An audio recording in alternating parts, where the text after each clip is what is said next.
Como parte de la materia química fotográfica impartida por el tutor Ramón Hinoa, una servidora, Ángela Ibar, se va a estar encargando de explicar de forma breve y concisa cómo se generan los rayos X a nivel atómico, cómo funciona el tubo de rayos X y qué es la radiación ionizante.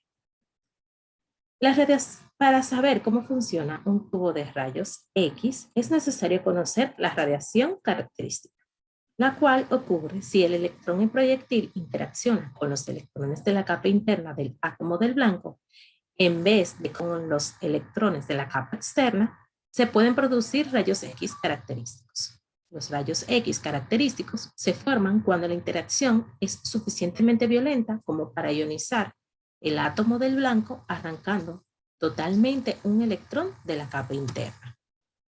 Para explicarlo de una forma más comprensible, vamos a utilizar esta imagen.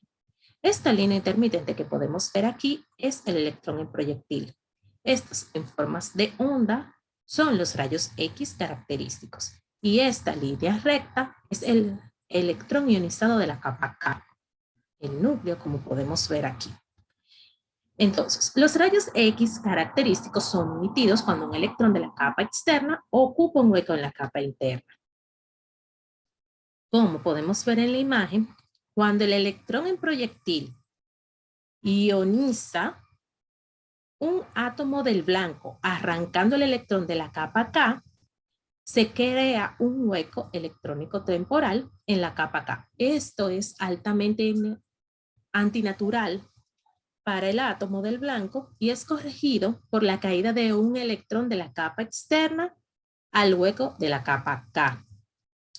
Esta transmisión de un electrón orbital de una capa externa a una capa interna va acompañada de la emisión de rayos X. Estos tienen una energía igual a la diferencia de energías de enlace de los electrones orbitales involucrados. ¿Cómo funciona un tubo de rayos X? El aparato eléctrico permite el control del funcionamiento del tubo, consta de ciertos componentes básicos, como son los transformadores que producen un alto voltaje, los rectificadores que mantienen la polaridad del ánodo positivo y del cátodo negativo, las fuentes de corriente, los controles para el filamento, los cronómetros y los dispositivos de protección, por ejemplo, protectores contra la radiación e interruptores térmicos. Los circuitos que abarcan el tubo de rayos X, el rectificador y el transformador de alto voltaje se disponen de forma tal que el voltaje positivo alto se aplica al extremo anódico del tubo y el voltaje negativo alto al cátodo. Los electrones que salen del filamento caliente del cátodo están cargados de electricidad negativa y son atraídos con gran fuerza por el ánodo cargado positivamente. Aquí podemos ver un tubo de rayos X de ánodo fijo, donde podemos ver en una ampolla de vidrio al vacío el ánodo, que está compuesto por el blanco, el cátodo, que está compuesto por el filamento, la cúpula enfocadora y la ventana. El alto voltaje que se genera se expresa generalmente en términos de kilovoltaje. Un kilovoltio o kilobyte es igual a 1000 voltios. El kilovoltaje regula la velocidad de los electrones que circulan del cátodo al ánodo. A mayor kilovoltaje, mayor será la velocidad de los electrones y más intenso y penetrante será el haz de rayos X. ¿Qué es la radiación ionizante? La radiación ionizante es cualquier tipo de radiación capaz de retirar un electrón orbital del átomo con el que interactúa.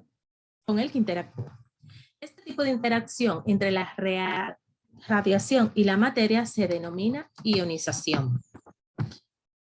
Este ocurre cuando los rayos X pasan cerca de un electrón orbital de un átomo, proporcionándole suficiente energía para salir del átomo.